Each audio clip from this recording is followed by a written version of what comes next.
साल की लड़की जिम में इतना पसीना बहा रही, इतना पसीना बहा रही, बल्कि वो दुबली पतली है मगर फिर भी इतना पसीना बहा रही है। उसके बारे में लोगों ने जानकारी की, वो ऐसा कुछ बताई जिसको सोच के लोग दंग रह गए। तो नमस्कार दोस्तों, मैं मधुलिका आप सबका स्वागत करती हूँ आपके अपने यूट्यूब चैनल जिसका नाम है मधुलिका UPRBL। और दोस्तों, वीडियो में आगे बढ़ने से बस एक छोटी सी रिक्वेस्ट है कि चैनल को सब्सक्राइब कर लीजिएगा। तो दोस्तों, एक लड़की रहती है जिसका नाम अनीता रहता है और अनीता मुंबई की रहने वाली रहती है। अनीता जो है एक जिम में जाती है और जिम में वहाँ बल्कि अनीता एकदम फिट रहती है, ना तो वो मोटी रहती है और ना ही वो पतली में तो गिनी जाएगी मगर मोटी नहीं रहती है। लंबाई चौड़ाई उसकी सब फिट रहती है और ऊपर से सुंदर भी इतनी रहती है। इतना फिट होने के बावजूद भी वो जाती है जिम में और लगातार एक्सरसाइज करती है, अपना पसीना बहाती है। यहाँ तक कि जो एक मशीन आती है एक्सरसाइज में दौड़ने वाली, उस पर जाके घंटों दौड़ा करती। अब ये सब देख के जिम के जो टेलर रहते हैं, जो जिम में सिखाते हैं सबको एक्सरसाइज, वो उसको देखते रहते हैं और उनको वीर सिंह नाम रहता है। वीर सिंह ऐसे देखते रहते कि आखिर अनीता को ऐसा क्या हो गया है, ये लड़की जो फिट भी है। मैंने सोचा था ये मोटे होने के लिए जिम ज्वाइन की है, मगर ये जो जिम ज्वाइन कर रही है इससे तो और दुबले होंगे। आखिर रीजन क्या है? फिर उसके बाद उससे पूछता है कि आखिर क्या हुआ है आपको, आप तो एकदम फिट फाट हो। यहाँ तो एक से मोटी औरतें जो चल नहीं पाती वो बड़ी मुश्किल से घर से निकलती हैं अपने लिए, और आप तो फिट फाट हो, उसके बावजूद भी आप क्यों जिम ज्वाइन की हो? उसका कोई जवाब नहीं देती है। फिर दूसरे दिन वो देखता है, फिर उसी जुनून के साथ वो एक्सरसाइज कर रही थी।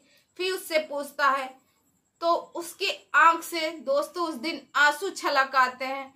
वो कहती है बहुत लंबी कहानी है, क्या बताऊं सर। इतना कहने के बाद वो कहता है बताओ तो कम से कम, मैं तो जानूं। फिर उसके बाद कहती छोड़ो सर, फिर कभी बताएंगे। फिर दूसरे दिन फिर एक्सरसाइज वो करने आती है और उस दिन 3 घंटे करती है उसी में दौड़ने वाली उसमें। फिर वो वहीं पे गिर के बेहोश हो जाती है। अब जब बेहोश हो जाती है तो जिम में सारे लोग देखने लगते हैं, कोई नहीं उसके पास में आता, मगर जो ट्रेनिंग देता है जिम की वो उसके पास में आता, उसे उठाता, उसे पानी देता है।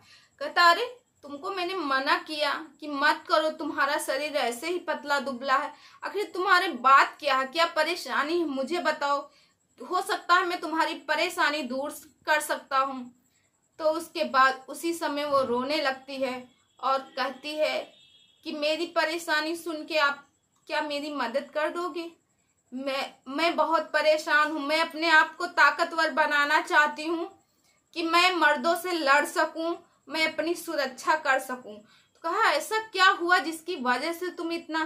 तो कहने लगी कि मैं अपने पति से ही अपनी सुरक्षा करना चाहती हूँ।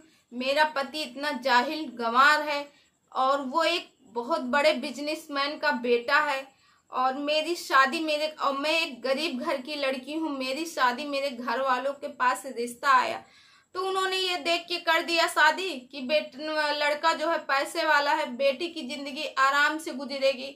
मगर वो दवा खा के सारी रात मेरे साथ बहुत उल्टा सीधा करता है, मुझे कभी यहाँ काटता कभी यहाँ और मुझे दबोचता है, इसीलिए मुझे ताकतवर बनना है। तो कहता है कि आखिर वो है कितना? मेरा पति इंसान नहीं जानवर है, जानवर जाहिल है, गवार है। तो कहता अच्छा ठीक है, तुम्हारे पति की कोई फोटो है? तो फोटो वो दिखाता है। फोटो जब देखता है तो कहता है ये?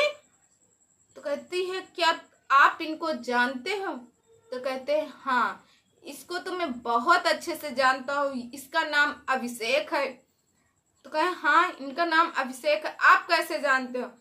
अरे इसको तो ये जाहिल नहीं, बहुत ही गंदा इंसान है और तुम तो इतनी सुंदर हो, सुशील हो, पढ़ी लिखी हो, कैसे इसके झांसे में आ गई, कैसे इससे तुमने शादी कर ली। ये तुम्हारी ही नहीं, तुम्हारी जैसी न जाने कितने लोगों की जिंदगी बर्बाद की है। तो कहती मैं क्या करूं, मेरे घर वालों ने कर दी। कितने दिन से तुम झेल रही हो? 1 साल से मैं इसको झेल रही हूँ, 1 साल तुमने इसके साथ निकाल दिया। तो कहती तुम इसे कैसे जानते हो? तो कहने लगी कि मैं इसको इस वजह से जानती हूँ क्योंकि ये जो है ये हमारे जिम में आता था, मैं ही इसे जिम की ट्रेनिंग देता था। यहाँ पे बहुत लड़कियों को भोली भाली फंसाता था, उसके साथ रात बिताता था। कई लड़कियां तो हॉस्पिटल में एडमिट हो गई और एक लड़की को तो इतना ज़्यादा ये काटा था पूरे शरीर में कि वो 2 महीने तक हॉस्पिटल में एडमिट थी। इसकी डर की वजह से कोई कुछ बता नहीं पाता और वाकई में क्योंकि ये पैसे वाला भी है, इसी वजह से ये इसका कोई कुछ बिगाड़ भी नहीं सकता। तो वो कहता है तुम परेशान ना हो, मैं कुछ उपाय जरूर करूँगा। एक दिन उसके ससुर से मिलता है और कहता है आपको पता है आपका बेटा कितना गंदा है, आपकी बहू के साथ कितना अत्याचार करता है। तो वो कहता है हाँ मुझे पता है, मैं तो चाहता हूँ या तो मेरा बेटा मर जाए अभिषेक, या तो मैं मर जाऊं। भगवान वो दिन कब लाएगा। फिर उसके बाद दूसरे दिन जब वो आती है, अनीता आती है फिर जिम में, अनीता से कहता है कि तुम कैसे आती, तुम्हें कैसे वो आने देता है। तो कहती है कि वो 12 बजे तक सो के जगता है और मैं यहाँ सुबह 6 बजे आ जाती हूँ। मैं 9-10 बजे वापस जाती हूँ, तब तक वो सोता ही रहता है, उसे नहीं मालूम कि मैं जिम ज्वाइन की हूँ। तो उसको कई अच्छी ट्रेनिंग देता है, कहता है मैं 2-3 ऐसे आपको दांव सिखाऊंगा जिससे कोई भी ताकतवर हो तुम्हारे सामने टिक नहीं पाएगा। उसको कई अलग ट्रेनिंग देता है। फिर उसके बाद दोस्तों तब भी वो तंग रहती है, वो कहती है मुझे इससे छुटकारा पाना है, मैं अब कुड़ के नहीं जी सकती हूँ। तो वो कहता है कि एक टीम बनाता है, उससे कहता है कि जो इसका पति है अभिषेक कल उस वाले बियर बाग में रहेगा, तुम उससे कहना कि तुम्हारी पत्नी जो है जिम वाले के साथ भाग गई, वो तुरंत मेरे पास आएगा, उसके बाद मैं क्या करूँगा तुम सोचना। अब यही होता है जब वो बियर बार में रहता है तो सारे जो उसके दोस्त टाइप के लड़के रहते कहते अरे लो तू ही अभिषेक है, तेरी पत्नी तो भाग गई जिम वाले के साथ। अब इतना वो जब सुनता है तो एकदम आग बबूला हो जाता है, वहां से दौड़ते दौड़ते आता है उसी जिम में। वहां देखता है कि उसकी पत्नी अनीता जिम कर रही, उसको दबोचने की कोशिश करता है। अनीता उसको एक मारती है, मगर वो लंबा चौड़ा था, वो मर्द था, अनीता से ज़्यादा ताकतवर होता है। वो अनीता के गले तक हाथ लगा लेता है। अब इतना सब हो जाने के बाद दोस्तों वहीं पे जब ये वीर सिंह रहता है, वीर सिंह पीछे से उसे वार करता है। फिर वीर सिंह और अनीता मिलके उसको बहुत पीटते हैं और उधर पुलिस को फ़ोन कर देते हैं। पुलिस आती है और कई धाराएं उसके ऊपर लगाई जाती है दोस्तों। अब वो 10 साल के लिए जेल में चला गया। अब उसको जेल में डलाने के लिए इन लोगों ने इतने उपाय किए। इधर जो है अभिषेक की जो माँ बाप रहते हैं यानी अनीता के, वो भी बहुत ज़्यादा परेशान हो गए थे।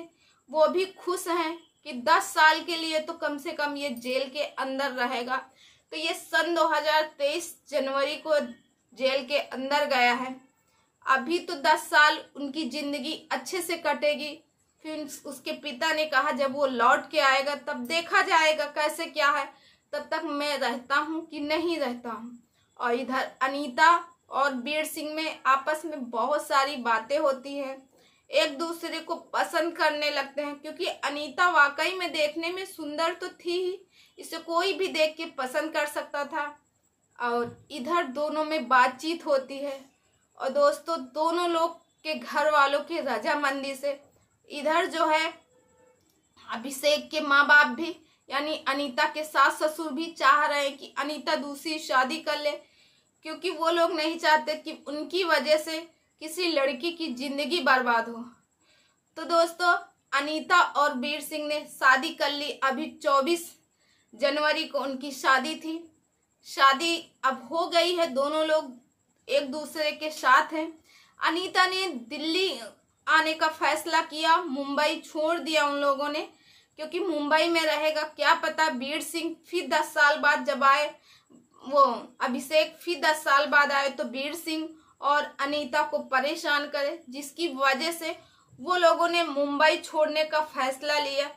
अब वो लोग दिल्ली में शिफ्ट हो गए और दिल्ली में खुश हैं। अनीता को बहुत खुश रखने की कोशिश करता है वीर सिंह। तो दोस्तों, कहते हैं ना, अगर जिसके जीवन में सुख है तो किसी न किसी बहाने से सुख आएगा ही। तो दोस्तों, ये स्टोरी आप लोगों को कैसे लगी कमेंट करके जरूर बताएगा। आई होप आप लोगों को पसंद आई हो।